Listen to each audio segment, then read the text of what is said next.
नमस्कार दोस्तों। आज मैं बनारस में हूँ और सिनेमा और शहर सीरीज़ में इस बार हमने विश्वनाथ गोकर्ण को बुलाया है। और बुलाया क्या है, बल्कि उनके घर पर मैं उनसे बात कर रहा हूँ।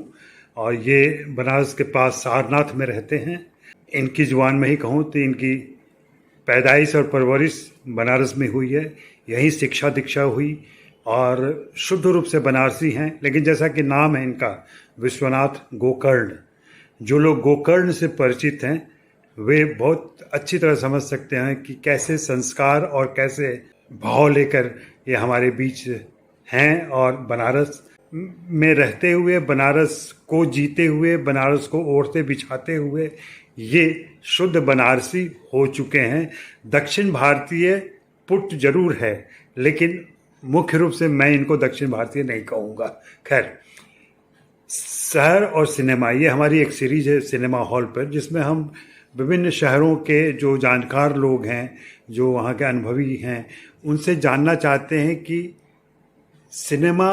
जो उनके यादों में है, सिनेमा जो आज है, सिनेमा घर खास करके क्या स्थितियां हैं, क्या कुछ बदल गया है, यही मैं जानना चाहता हूं। तो सबसे पहली याद जो यहाँ किसी थिएटर में आपने कोई फिल्म देखी हो तो वो कौन सी फिल्म थी? देखिए, बचपन से जो सिनेमा देखने का वो था, तो वो तो सिनेमा हॉल में ही देखा हमने। जो है उस समय टीवी पे कोई बहुत टीवी हमारे दौर में था ही नहीं। सन 84-85 के आसपास बनारस में जब वो इंदिरा गांधी की हत्या के बाद एक दौर शुरू हुआ टीवी का, तो उस समय जब टीवी आया तो वो मौसम के हाल से लेके, किसानों के से लेके सारा कार्यक्रम देखते थे। और वो जो गानों का प्रोग्राम आता था वो भी देखते थे सबका। लेकिन सिनेमा अगर याद आता है तो सिनेमा याद आने के साथ बनारस के थिएटर याद आते हैं, जहां हम जो है फिल्में देखा करते थे। बनारस में करीब 18 सिनेमा हॉल हुआ करते थे। और जब सिनेमा याद करता हूँ तो मुझे टकसाल याद आता है, जिस बनारस शहर का सबसे मॉडर्न, सबसे यूनिक, जिसका ऑडियो सिस्टम, जिसका वो जो पर्दा था वो बहुत बड़ा था। और बहुत उसमें फिल्म देखने जाना मतलब अपने आप को एक आदमी खुद को सुपर हीरो जैसा महसूस करता था। और जो प्रकाश टाकीज, जो हमारे मर्जा cinema hall, Saraswati talkies, Vijaya talkies, Sajan, Kanhaiya Chitra Mandir, Radha चित्र मंदिर, कन्हैया चित्र, मतलब ये मैं आपको बताऊं, चित्रा टॉकीज, बनारस में पद्मश्री सिनेमा हॉल, भागीरथी, ये सब कुछ ऐसे सिनेमा हॉल थे जहां फिल्में देखना मतलब अपने आप में बहुत अलग तरह का एक अनुभव था। उस दौर की फिल्में भी बहुत अच्छी हुआ करती, उस दौर के गाने, उस दौर की जो म्यूजिक है वो सब भी अब आज यादों में है हमारे, आज भी रची बसी नहीं। हम बेशक टीवी पर फिल्में देखते हैं, आज जो है किसी मॉल में जाके किसी बड़े इस पर देखते हैं, लेकिन जो सिनेमा कहती बनारस में जो एक दिमाग में आता है, तो वो चित्रा टाकीज से लेके, राधा चित्र मंदिर से लेके, कन्हैया चित्र मंदिर से लेके, आनंद मंदिर से लेके तमाम, आज इस शहर में बड़ी दुखद यह है कि एक सिनेमा हॉल है, बाकी जो इसमें है आपके मल्टीप्लेक्स में, मतलब जो ये मॉल में जो चलते हैं, किसी में 2 थिएटर है, एक में 3 थिएटर है और बाकी एक एक नहीं है। तो कुल मिला जुला के बनारस में 5 या 6 थिएटर है और एक सिनेमा हॉल है, जिसमें मतलब फिल्में लगती हैं, लेकिन वो भोजपुरी फिल्मों की वजह से जिंदा है आनंद मंदिर। बाकी सारे सिनेमा खत्म हो चुके हैं, उनका अपना वजूद खत्म हो चुका है। लेकिन हमारे जहन में बनारस में सिनेमा कहती है, हमें पुरानी यादें जो है वो सिनेमा हॉल ही याद आते हैं और उनमें देखना एक अलग तरह का अनुभव था। तो जैसा कि मैं पूछ रहा था कि पहली फिल्म जो किसी सिनेमा घर में आपने देखी हो, जो एकदम याद है और जिसने चौंका दिया हो या जिसने आपको विस्मित कर दिया हो। जब मैं बहुत छोटा था तो शायद मेरा ख्याल है क्लास 2 में पढ़ता था, वो एक फिल्म आई थी जब जब फूल खिले। अब वो जब जब फूल खिले मैंने देखी थी मजदा सिनेमा हॉल। और मैं आपको बताऊं कि उसमें आज मुझे मतलब याद नहीं आ रहा कि उसमें कौन सा हीरो था, मतलब मेरा ख्याल है शशि कपूर वगैरह जो भी रहे होंगे हीरो जो है, तो उनका वो गाना, वो उनकी जो वो फिल्मों में जो पिक्चराइजेशन था, आज याद करता हूँ तो मुझे लगा कि मतलब माँ के साथ गया था फिल्में देखने के लिए। तो माँ हमारी जो है वो फिल्मों की शौकीन थी और वो मतलब कहानियां भी बहुत पढ़ती थी। हम लोग कन्नड़ी का है, कन्नड़ बोलते हैं हमारी मातृभाषा, लेकिन मेरी माँ अखबार हिंदी पढ़ती थी, हिंदी सिनेमा देखती थी, हिंदी नॉवेल्स खूब पढ़ती थी। शिवानी उनकी पसंदीदा लेखिका थी, जिनकी वजह से हम लोगों ने जो है, और मेरी दीदी हैं मंदाकिनी गोकर्ण, तो मंदाकिनी गोकर्ण भी फिल्म की बहुत शौकीन थी। फिल्में, कहानियां पढ़ना, साहित्य में उनकी वो MA PhD हैं। तो उनका जो एक रुचि था, तो उसके तहत हम सब फिल्में देखने, कहानियां पढ़ने के शौकीन हुए। तो उस फिल्म ने जो विस्मित किया हमें, जो एक चकाचौंध भरी दुनिया में ले गए वो जो किरदार थे उसके जो है, तो वो आज तक कायम ये है कि मैं बीच में कई वर्षों तक मुंबई में रहा, हमारे एक मित्र थे विमल मिश्र जो है, तो हम दोनों खूब फिल्में देखा करते थे और अंग्रेजी फिल्में और हॉरर फिल्में देखने का जो है एक अलग तरह का क्रेज था। तो हम उसके सामने, चर्चगेट के सामने वाले सिनेमा हॉल में जो हम लोग पिक्चर देखते थे। और अक्सर शिफ्ट खत्म होने के बाद हमारे एक साथी थे कैलाश सिंगर, उनको भी ऐसे ही था, तो हम कैलाश सिंगर जी के साथ जो है फिल्में देखने के लिए जाते। प्रकाश हिंदुस्तानी जी के साथ भी मैंने फिल्में देखी है, और वो सब पंप हाउस अंधेरी में रहते थे जो है। तो हम अक्सर रात में जब ड्यूटी खत्म हो तो हम यहाँ, हमारा कहते हैं ना आवारागर्दी वाली जो जिंदगी थी, तो उसके तहत हम फिल्में उस समय वहाँ बम्बई में लिखा करते थे। लेकिन मुंबई के सिनेमा हॉलों से ज़्यादा मेरे जहन में अगर अभी कुछ भी है तो बनास का थिएटर है, बनास के सिनेमा हॉल है। और मैं आपको बताऊं कि शायद मेरा दौर ये जो चल रहा है, ये शायद परिवर्तन का दौर है, और ये परिवर्तन के दौर में अक्सर वर्जनाएं जो टूट जाती हैं। तमाम जो जितनी परंपराएं, रीत रवायत जो सब कुछ है वो सब टूट जाती है। तो वर्जनाओं के टूटने के दौर में अफसोस इस बात का है कि सिनेमा हॉल में जो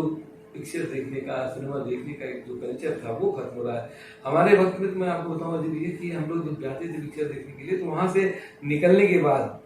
वो छोटी छोटी बुकलेट, उस समय कैसेट भी हुआ करते थे, छोटी छोटी अखबारी कागज में छपे हुए उस फिल्म के गाने बिका करते थे, जो उस समय शायद 4 आने के या 20 पैसे के बिका करते थे, 4 आने के।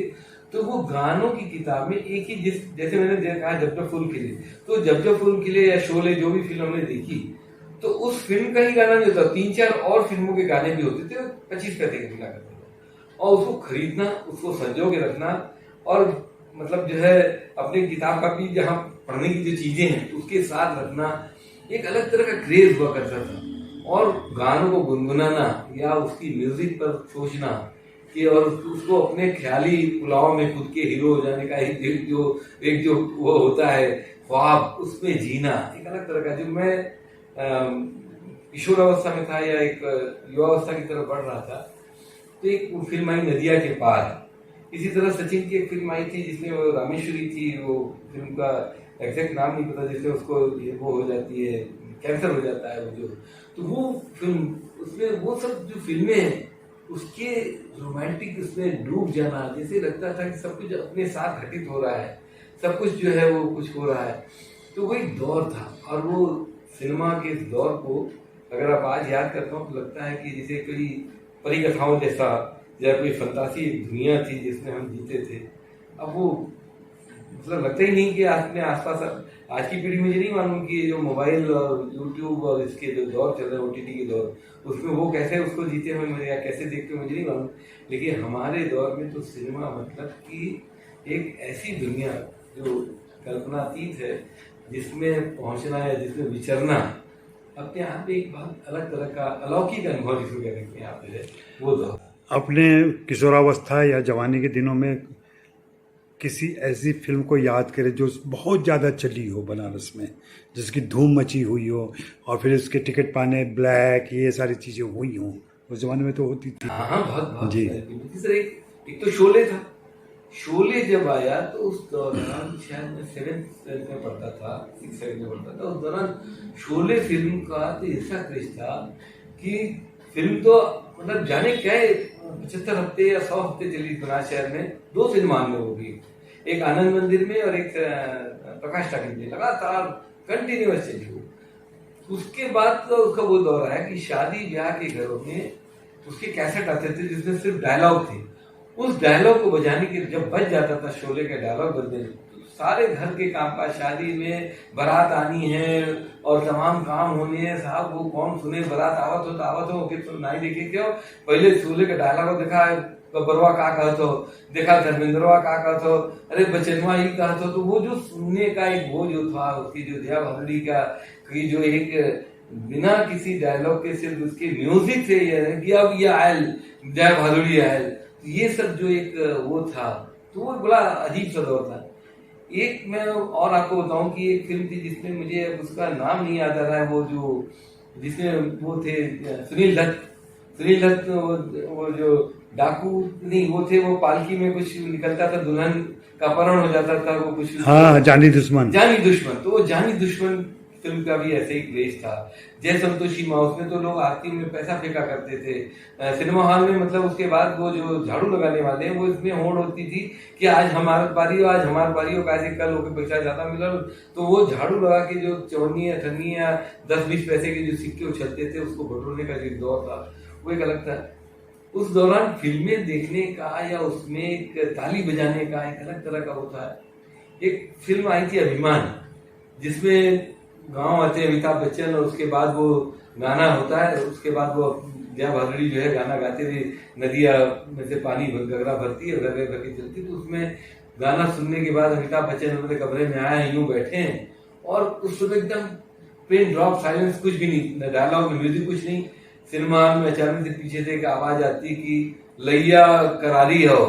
तो वो जो एक सिनेमा के प्रति जो क्रेज होता है, जो एक मतलब वो उसके उसके प्रति जो एक चुटीलापन जो उसके कि वो हीरोइन के ख्याल में डूबा हुआ हीरो, तो उसके लिए जो एक मतलब व्यंग है, तो उससे जो है लगता है कि क्या जीता था आदमी सिनेमा को, क्या किस तरह से डूबता था, क्योंकि हमारे पास एंटरटेनमेंट के लिए और कोई साधन उस जमाने हुआ नहीं करता था अजय सर। उस समय पढ़ना है या तो फिर वो पढ़ने में भी जो नॉवेल्स थे, जो साहित्यिक उपन्यास थे, उसके अलावा हमारे पास विक्रम बेताल की चीजें थी, या वो चाचा चौधरी से लेकर तमाम तरह की जो इस तरह की चीजें थी, या फिर ये सिनेमा था। और सिनेमा के लिए सिनेमा जाने का मतलब जो है सबको एक अनुमति नहीं होता था घर परिवार में जो है, तो उसमें मतलब स्कूल से छिप के जाना,